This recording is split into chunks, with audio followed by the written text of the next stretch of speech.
With the preseason now in the books, we can actually start worrying about games that actually matter. But hey, we still got to do our last edition of Standouts and Fizzouts for the preseason. And yes, we'll do this throughout the regular season. But, everybody's got their own edition of winners and losers, risers and fallers. Ours is Standouts and Fizzouts. Standouts because of the players that stood out, and Fizzouts because Pop. That's right, Pop. I never get this part right. Yeah, Coke. That's right. In the comment section, by the way, let us know what kind of pop you guys drink, whether it is Coke, Pepsi, Mountain Dew, the Diet Dr. Thunder. Just let us know because we think pop is awesome. It should replace all water in it.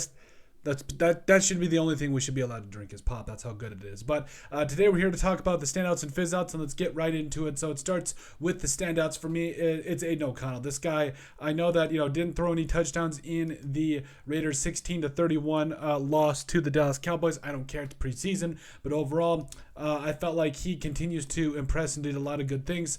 17 of 26, 178 yards, no touchdowns, also no picks though. So that's a really good thing to see. No picks through the preseason.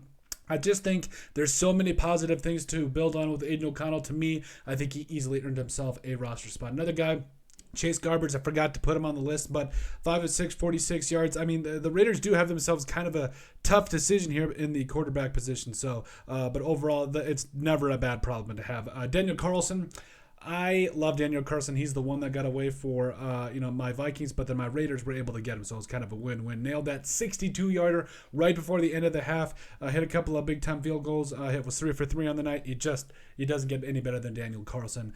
Christian Wilkerson had himself a 100-yard game, did a lot of really good things, 10 catches, a $122, no touchdowns, but I really feel like he really did enough to warrant maybe that 7th wide receiver spot, maybe a practice squad spot. Christian Wilkerson deserves a lot of credit. He really did come on throughout the entire preseason. Damian Williams, 6 carries, 54 yards, and a touchdown, ran the ball very effectively, shows that he still has a little bit left in the tank. I think he did vie for that 3-4 running back spot here, or at least really put on some good tape if another opposing team did want to pick him up. George Tarlas had the lone sack in this game for the Raiders. It is what it is. It's just the D-line as a whole, the defense as a whole was awful. We'll get into them and fizzouts, but overall, George Tarlas kept bringing it all night long, had a couple of pressures, had a sack. You love to see it. And at the end of the day, he was really one of the lone bright spots on that defense. Nesta Jade Silvera did himself a lot of favors in terms of rushing the passer in a lot of ways. You'll also see that he was so close to getting Will Greer, but overall it didn't happen because Nesta Jade Silvera is 330 pounds. There's no way he's going to run down Greer. But overall, I like what I saw in the run game. I like what I saw in the pass game. I think it's going to be something to build on with him as well. Meek Robertson was only targeted 1 or 2 times. I don't think he allowed a catch, but he was very solid in coverage. He just was running step for step. Overall, he's good on special teams too. I think he's a lot to make this roster. Michael Mayer, yes, couple of catches there for him. Did kind of let that defensive tackle come through on that first drive there. His run blocking needs a lot of work, but 2 catches, 20 yards.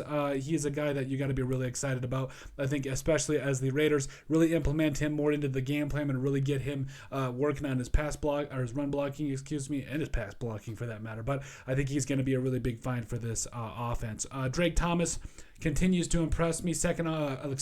He led the team in tackles again, finished the game with 7 tackles right after having 10 tackles last week. So, he is just an absolute stud. 10 tackles against the Rams, that is. I love me some Drake Thomas. Cam Sims, what a catch. 1 catch, 20, that literally the longest throw probably of the game. But overall, Cam Sims, that 6'5 frame, you just love to see. That dude just goes up and gets it.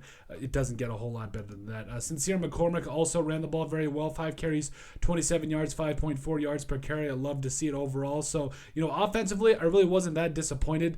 To me, it was the defense, which, hey, why not go ahead and start talking about them now in fizz out? So the defense as a whole, you allow the Cowboys to score basically at will. On the night, they had 457 yards of total offense, passed for over 300 yards, ran for over 150. It was not pretty. So the defense as a whole, don't get me wrong, the entire defense wasn't awful, but it's really, really, really hard to find standouts on defense when this happens. The defensive tackles really did have themselves kind of a conundrum. They could not stop the run. Some of the linebackers and run fits, it was awful. We saw it on that loop key, both of his catches. You saw Amari Burney was not given 100% there. It is what it is. I understand that, it really was going to be a touchdown, but I don't care. Give 110%. Leaking out in the flat twice in a row was loop key, and it was so frustrating. The contain of Will Grier, who literally had 4 touchdowns. This guy was an MVP of the preseason.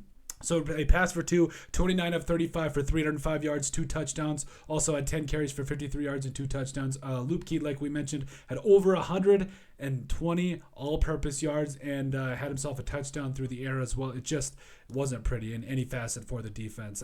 So Tyree Wilson on the boot action. He actually was a standout for us. I don't know if we mentioned Tyree Wilson. Oh, we forgot about Tyree Wilson. Hey, Tyree Wilson was good. That's all I got to say. Tyree Wilson was the guy that did come out, did play pretty well. I think he only played the first quarter, but I really like from what I saw from him from a pass rushing perspective. I love his bull rush. I think he's going to only develop that and develop a lot more speed moves on the outside. He was effective in the run game. The only thing that was a fizz out for me was that boot action that Grier did take around. And I mean, that's just a tough play for any defensive player to make, but overall he was responsible for that boot action, that touchdown, that first touchdown there for the Cowboys, but it is what it is. David Long targeted early and often. It was ugly. It was rough to watch for pretty much every corner there for the Raiders. Maybe a few were, but Isaiah Palomao, overall, he played all right, but, early on you could see him missing tackles, and that really did set the tone. Like, that was really just a show in case of what was going to come for this Raiders defense, just not tackling well, not staying in assignments, getting blown out of gaps. It just wasn't great. Defensive aggression. So I understand that you have an athletic quarterback like Will Grier and you don't necessarily want to blitz linebackers, but you still need to dial up some things, whether it's twists, stunts. We just did not see a ton of that this game, and when they did, it was not at the right time. They were doing it on 3rd and long, which I would recommend more of a blitz than any stunts. That's what led to that Grier scrambling a couple of times. But overall, at the end of the day, if you have an athletic quarterback and he beats you not 4 but 5 times on 3rd down with his legs, something's got to give overall. Michael Mayer, the blocking, we covered it.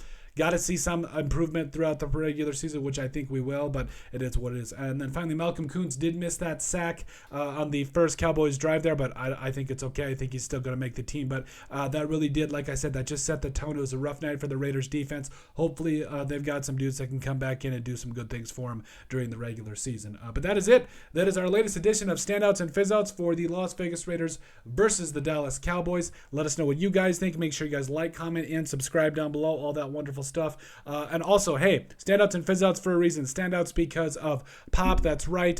We think that it's the greatest thing since sliced bread. In the comment section down below, let us know what you guys drink. Is it Dr. Pepper, Coke, Mountain Dew, that Diet Dr. Thunder, that the Great Value brand? Doesn't matter. Let us know what you guys drink in the comment section down below. And let us know what you guys think about our latest edition of Standouts and Fizzouts for the Las Vegas Raiders versus the Dallas Cowboys.